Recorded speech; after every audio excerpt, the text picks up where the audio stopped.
Light बहुत ही कमाल की चीज है, ये अद्भुत काम कर सकती है। इनमें से एक है फोटोइलेक्ट्रिक इफेक्ट।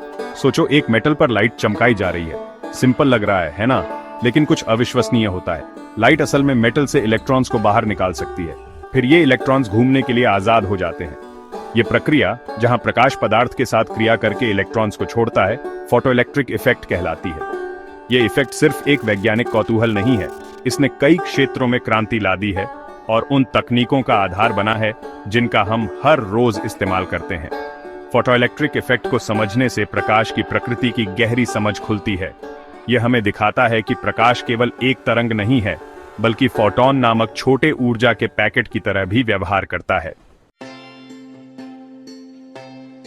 लेकिन लाइट असल में इलेक्ट्रॉन्स को मेटल से कैसे बाहर निकालती है? इसे ऐसे समझो, मेटल की सतह को फुटबॉल से भरे मैदान की तरह कल्पना करो। हर फुटबॉल एक इलेक्ट्रॉन को दर्शाता है। अब इस मैदान पर लाइट चमकाने की कल्पना करो।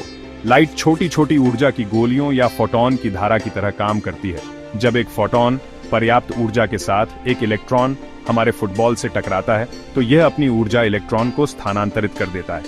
अगर फोटॉन में पर्याप्त ऊर्जा है, तो यह इलेक्ट्रॉन को मेटल से आजाद कर देता है, जैसे मैदान से फुटबॉल को किक मारना। इस तरह लाइट फोटॉन की धारा की तरह काम करते हुए मेटल की सतह से इलेक्ट्रॉन्स को उत्सर्जित कर सकती है। लाइट जितनी तेज होगी, फोटॉन उतने ही ज्यादा होंगे। इसका मतलब है कि ज्यादा इलेक्ट्रॉन्स बाहर निकाले जा सकते हैं। फोटोइलेक्ट्रिक इफेक्ट ने वैज्ञानिकों को सालों तक परेशान किया। शास्त्रीय भौतिकी यह नहीं समझा सकी कि केवल कुछ खास प्रकार की लाइट ही कुछ खास धातुओं से इलेक्ट्रॉन्स को बाहर क्यों निकाल सकती है। फिर 1905 में अल्बर्ट आइंस्टाइन आए। उन्होंने एक क्रांतिकारी व्याख्या दी, जिससे उन्हें 1921 में भौतिकी का नोबेल पुरस्कार मिला। आइंस्टाइन ने प्रस्तावित किया कि प्रकाश केवल एक तरंग नहीं है, बल्कि फोटॉन नामक कणों की एक धारा की तरह भी कार्य करता है। प्रत्येक फोटॉन अपनी आवृत्ति द्वारा निर्धारित ऊर्जा की एक विशिष्ट मात्रा वहन करता है। यह ऊर्जा समीकरण E बराबर hn द्वारा दी जाती है, जहां E फोटॉन की ऊर्जा है, h प्लैंक का स्थिरांक भौतिकी में एक मूल स्थिरांक है, और nu प्रकाश की आवृत्ति है। इस समीकरण ने प्रकाश और पदार्थ की हमारी समझ में क्रांति ला दी। इसने दिखाया कि प्रकाश की ऊर्जा क्वांटाइज्ड होती है, जिसका अर्थ है कि यह केवल ऊर्जा के अलग अलग पैकेट में मौजूद हो सकती है, जैसे छोटे बंडल। भाग 4, मुख्य अवलोकन, फोटोइलेक्ट्रिक पहेली को सुलझाना। फोटोइलेक्ट्रिक प्रभाव के बारे में कई प्रमुख अवलोकन इसके महत्व को मजबूत करते हैं।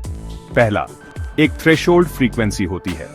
प्रत्येक धातु के लिए इलेक्ट्रॉन्स को बाहर निकालने के लिए प्रकाश की एक न्यूनतम आवृत्ति आवश्यक होती है। इस आवृत्ति से कम प्रकाश, चाहे कितना भी तीव्र हो, किसी भी इलेक्ट्रॉन को मुक्त नहीं करेगा। दूसरा, इलेक्ट्रॉन उत्सर्जन लगभग तात्कालिक होता है। जैसे ही सही आवृत्ति का प्रकाश धातु से टकराता है, बिना किसी देरी के इलेक्ट्रॉन उत्सर्जित होते हैं। तीसरा, उत्सर्जित इलेक्ट्रॉनों की ऊर्जा प्रकाश की आवृत्ति पर निर्भर करती है, न कि उसकी तीव्रता पर। तेज प्रकाश का मतलब है कि अधिक फोटॉन और इसलिए अधिक इलेक्ट्रॉन उत्सर्जित होते हैं, लेकिन तेज इलेक्ट्रॉन नहीं।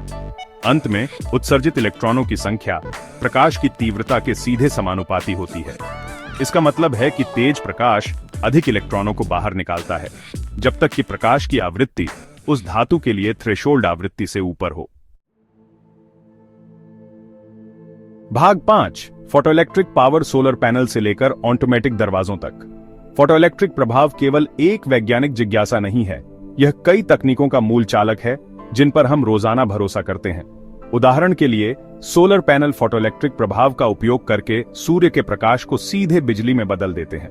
प्रकाश सोलर पैनल के भीतर इलेक्ट्रॉनों को ढीला कर देता है, जिससे विद्युत धारा उत्पन्न होती है। यह स्वच्छ और नवीकरणीय ऊर्जा प्रदान करता है। एक अन्य सामान्य अनुप्रयोग ऑटोमेटिक दरवाजों में है। प्रकाश की एक किरण प्रवेश द्वार के पार चमकती है और एक सेंसर फोटोइलेक्ट्रिक प्रभाव पर निर्भर करता है, यह पता लगाने के लिए कि किरण कब बाधित होती है। यह रुकावट दरवाजा खोलने का संकेत देता है।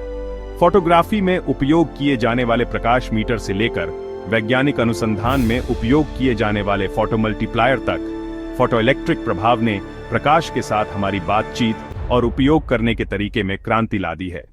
यह प्रकाश और पदार्थ की मूल प्रकृति को समझने की शक्ति का प्रमाण है।